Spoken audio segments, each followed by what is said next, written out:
Businesses today are constantly challenged by changing conditions and consumer expectations.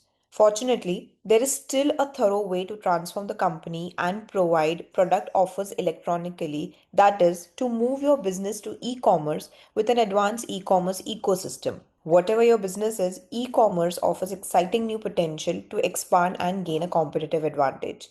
Hello, everyone, and welcome back to another episode of Analytics Insight podcast, where we talk about the ever evolving tech space. And I'm your host, Priya Dialani. Now, the pandemic has definitely magnified a previous trend in which many traditional corporations try to create or participate in digital ecosystems only to fall short.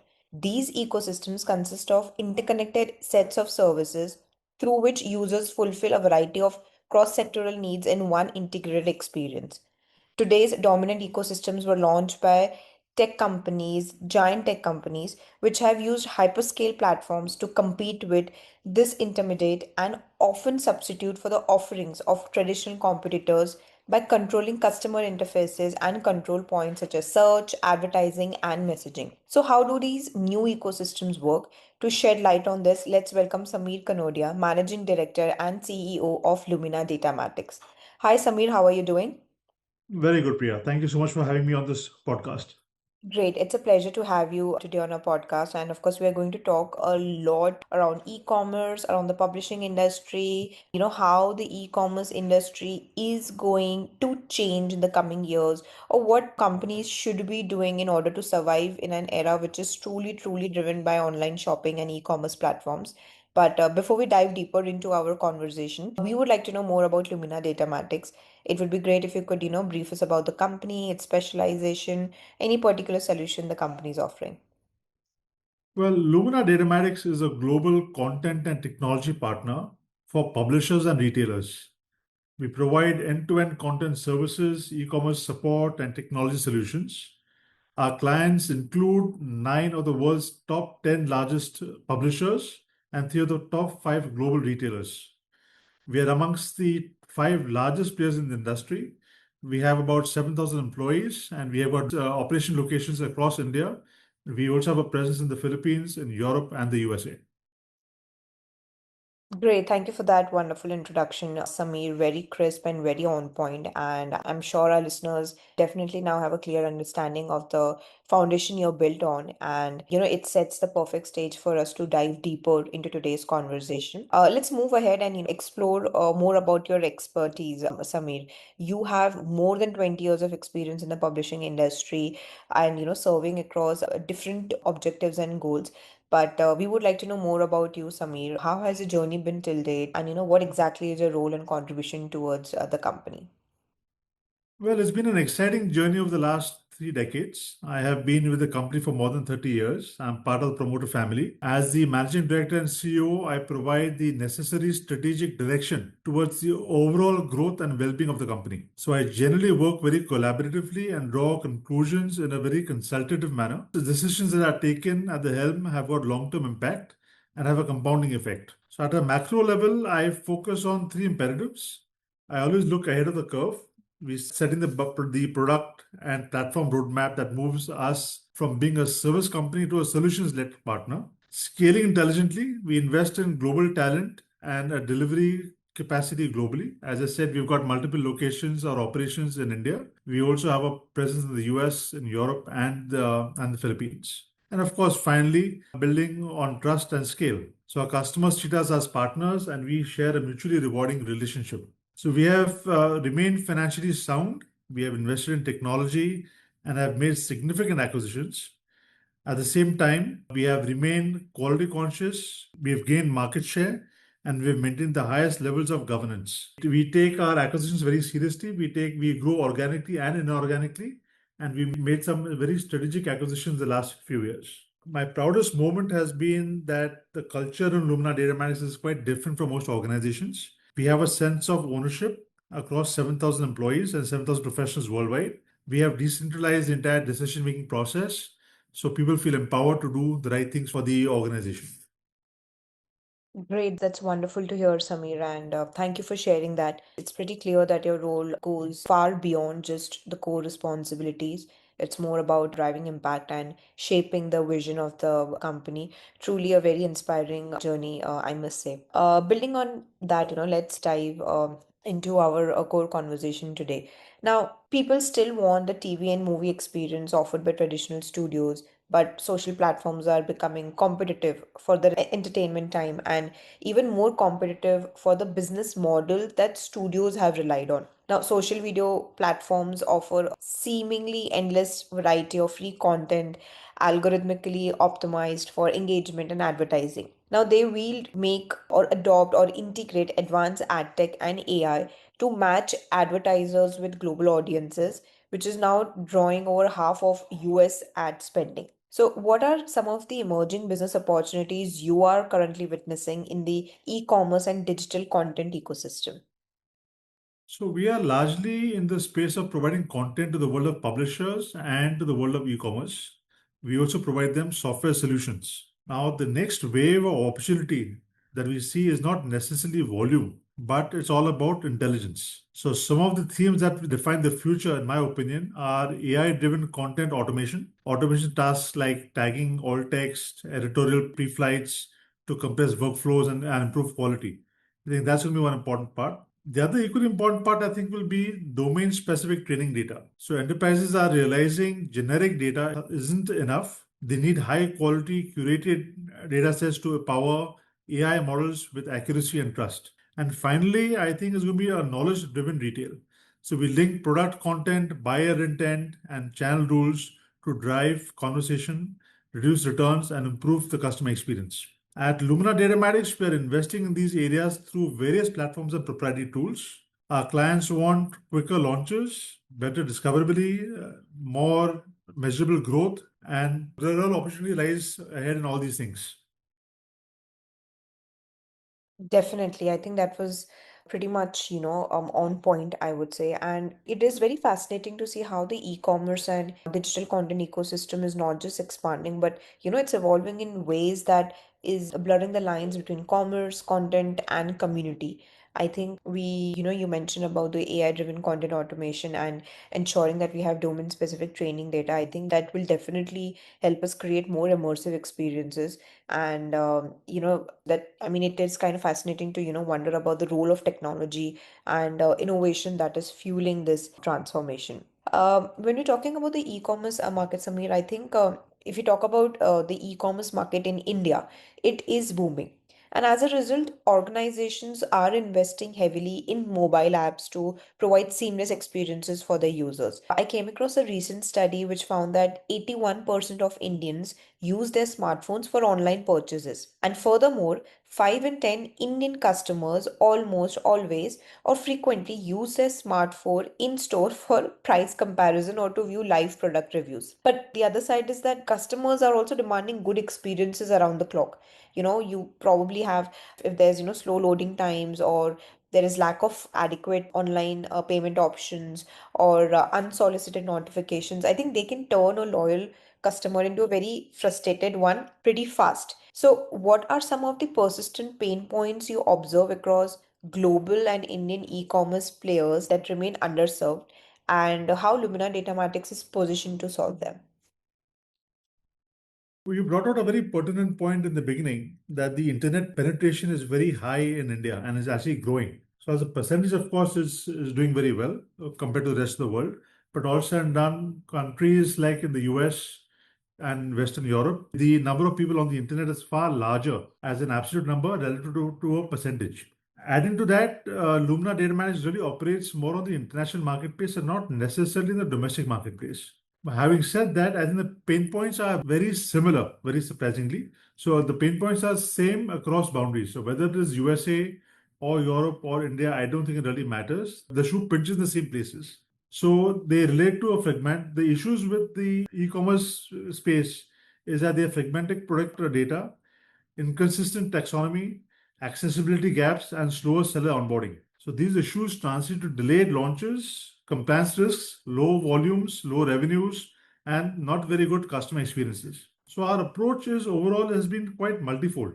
We have platform enabled governance that enforce taxonomy and compliance at scale. That's one thing that we do effectively. The second part, of course, is integrating AI and human in the loop workflows that combine speed with human judgment. So, yes, we do use artificial intelligence, but that does not necessarily eliminate the human touch in the work that we do. And finally, of course, the integrated customer experience and workforce management solutions. So, catalog, content, and support operates as one connected system. So, the blend of people, the blend of platform, data services allow us to address inefficiencies that limited growth. The outcome, of course, is operational consistency and strong trust with customers. But again, as I said, we operate more the international marketplace, not domestic. But regardless, I think the challenges are very similar whether you operate in India, USA, or Europe. It doesn't really matter.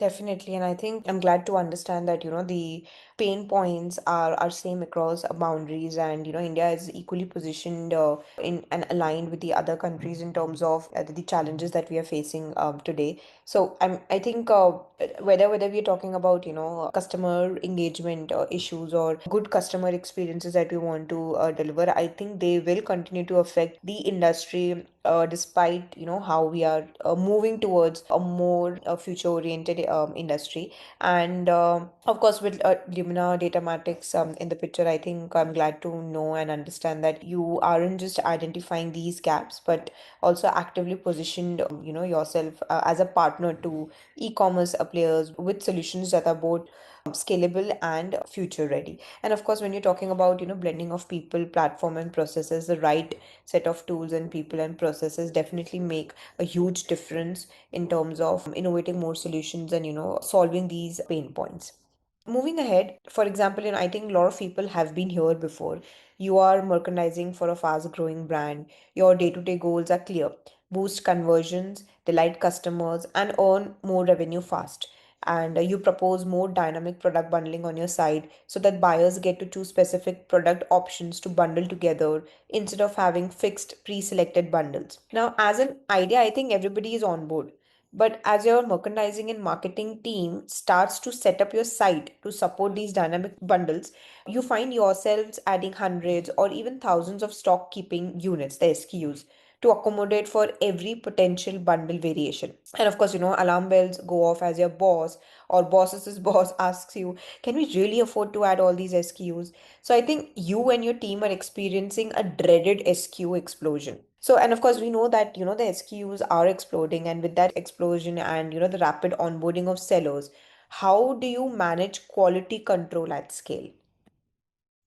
Well, as you very rightly said, there are millions of SKUs and new sellers enter marketplaces.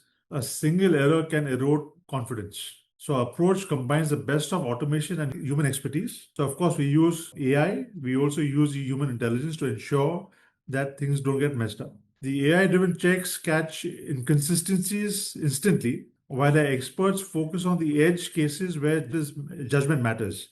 All said and done, you can't totally rely on technology. The human mind also certainly does play a role in this. So, at the same time, as we continuously focus and look at feedback loops and analyze to keep improving accuracy, the balance of machine efficiency and human insights ensure that even when the volumes surge, quality remains uncompromised. So, the human part, of course, is very, very important, but of course, technology helps us become more efficient and scale up in many ways.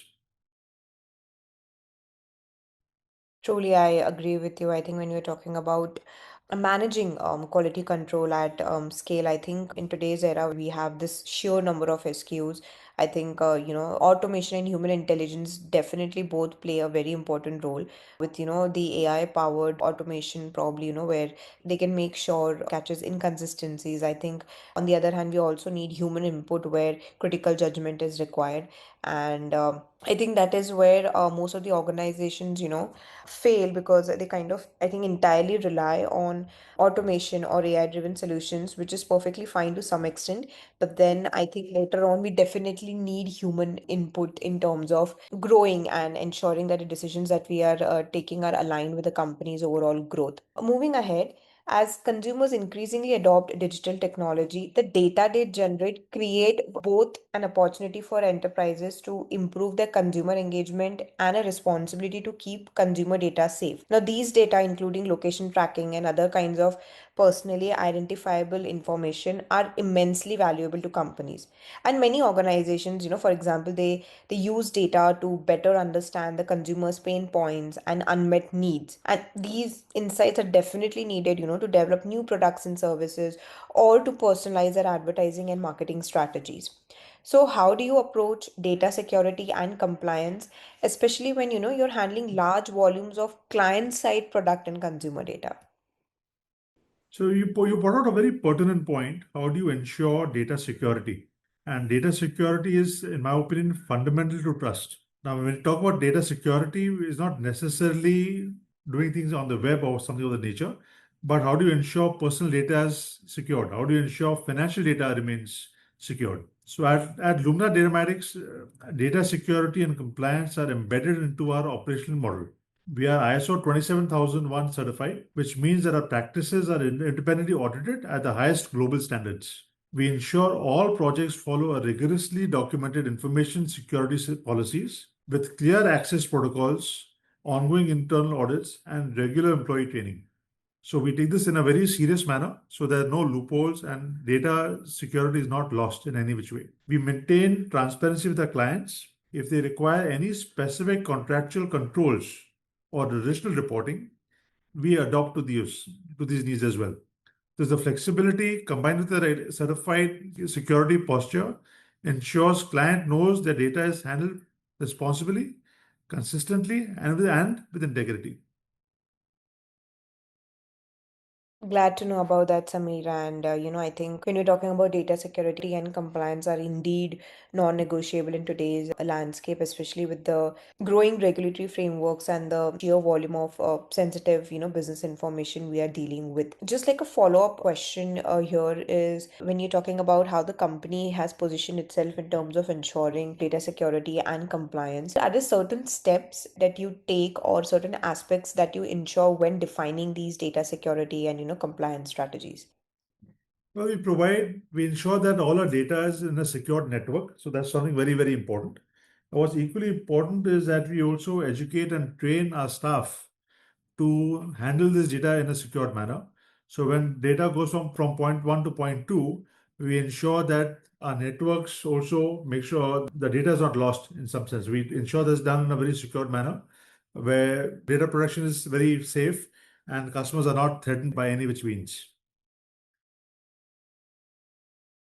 Right, definitely makes sense. And I think when we're talking about living in this digital age, I think entire publishing industry is undergoing a landscape change. Print newspapers and magazines are witnessing a decline in subscriptions. Of course, print books are also navigating the digital era somehow.